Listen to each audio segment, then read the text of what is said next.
राणा साहिब एक बहुत अमीर और आलीशान हवेली का मालिक था। उन्हें अपने से 10 साल छोटी उम्र की लड़की से प्यार हो गया था, लेकिन वो लड़की राणा साहब को अपने प्यार के माया जाल में फंसा के उनकी जायदाद को छीन लेना चाहती थी। एक बार उस लड़की ने अपने प्रेमी के साथ मिलकर राणा साहब को मार मार कर जिंदा जमीन में गाड़ दिया। राणा साहब चीखे चिल्लाए, लेकिन उस लड़की ने उनकी एक न सुनी। बाद में राणा साहिब ने मरते मरते शार्प दिया कि मैं किसी को नहीं छोड़ूंगा, हर प्रेमी को मार दूंगा। जिस तरह मेरे साथ धोखा हुआ है, मैं हर प्रेमी को मिटा दूंगा, मैं सबको मिट्टी में मिला दूंगा। और राणा साहब की मौत हो गई। उन दिन के बाद वो जगह और वो हवेली शार्पिट हो चुकी थी। वहां जो भी जाता था वो कभी भी वहां वापस नहीं आ पाता था। आज भी राणा साहब की प्रेतात्मा वहां घूमती रहती है। कुछ दिनों के बाद उस हवेली पे एक प्रेमी कपल वहां पे घूमने के लिए आए। सपना और रजत, उन दोनों की सगाई हो चुकी थी, लेकिन शादी करनी बाकी थी। सपना अपने घर में किसी को कुछ बताए बिना रजत के साथ आई थी। सपना और रजत मजाक मस्ती में उस जगह पहुंच गए जहां पे राणा साहब जो जिंदा दफन कर दिया था।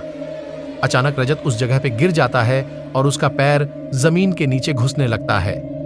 यह देखकर सपना डर जाती है और मदद के लिए चीखने चिल्लाने लगती है, लेकिन कोई भी उसकी आवाज नहीं सुन पाता है। सपना जब उस हवेली में मदद के लिए जाती है तो वहीं उसे किसी की के होने का आभास होता है। उसी वक्त तुरंत सपना गिर जाती है और कोई उसका पैर पकड़कर उसी जगह पर खींच के ले जाता है जहां राणा साहब और रजत दफन हुए थे। बाद में सपना भी उसी जगह पर दफन हो जाती है। कुछ दिन बाद जब सपना अपने घर नहीं पहुंचती है, तब उसकी बहन सलोनी अपने पति समीर और कुछ मित्रों के साथ उसे ढूंढते ढूंढते उस हवेली पे पहुंच जाते हैं। समीर एक पैरानॉर्मल एक्टिविटी का एक्सपर्ट है।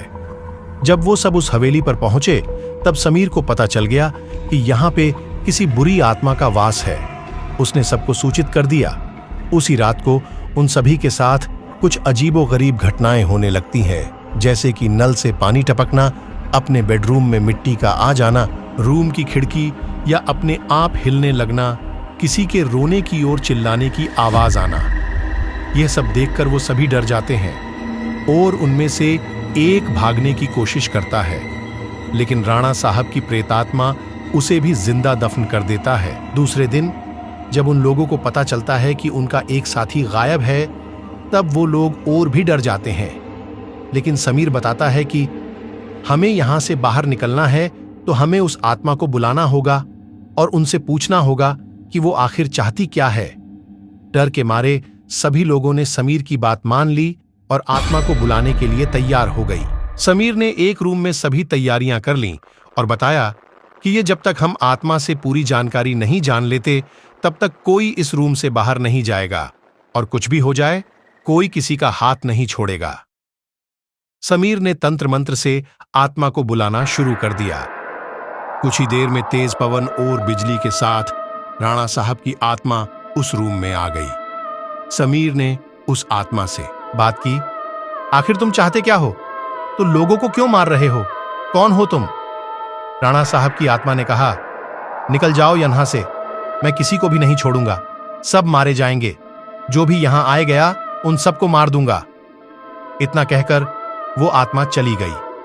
वो लोगों ने बाद में सपना की आत्मा को बुलाया और पूछा, आखिर उसके साथ हुआ क्या था? सपना की आत्मा ने उन सभी को सारी हकीकत बात दी और बोली, मुझे राणा साहब ने जमीन के नीचे दफन कर दिया है, प्लीज मुझे यहां से निकालो। सलोनी ने अपने बहन सपना से पूछा, राणा साहब की आत्मा को कैसे मारा जाए? सपना ने बताया कि जहां राणा साहब ने हम सबको दफनाया है, वहां पास में माताजी का त्रिशूल है।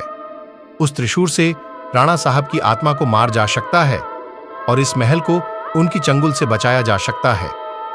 इतना कहकर सपना की आत्मा वहां से चली गई। समीर, सलोनी और बाकी दोस्तों लोग तुरंत उस जगह पे गए जहां राणा साहब को दफनाया गया था।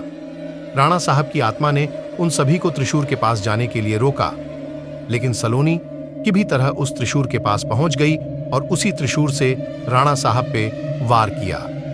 कुछ ही देर में राणा साहब और उनके साथ वो सभी आत्माओं को मुक्ति मिल गई जिसे राणा साहब ने दफनाया था। दोस्तों, आपको ये कहानी कैसी लगी प्लीज हमें कमेंट करके जरूर बताएं।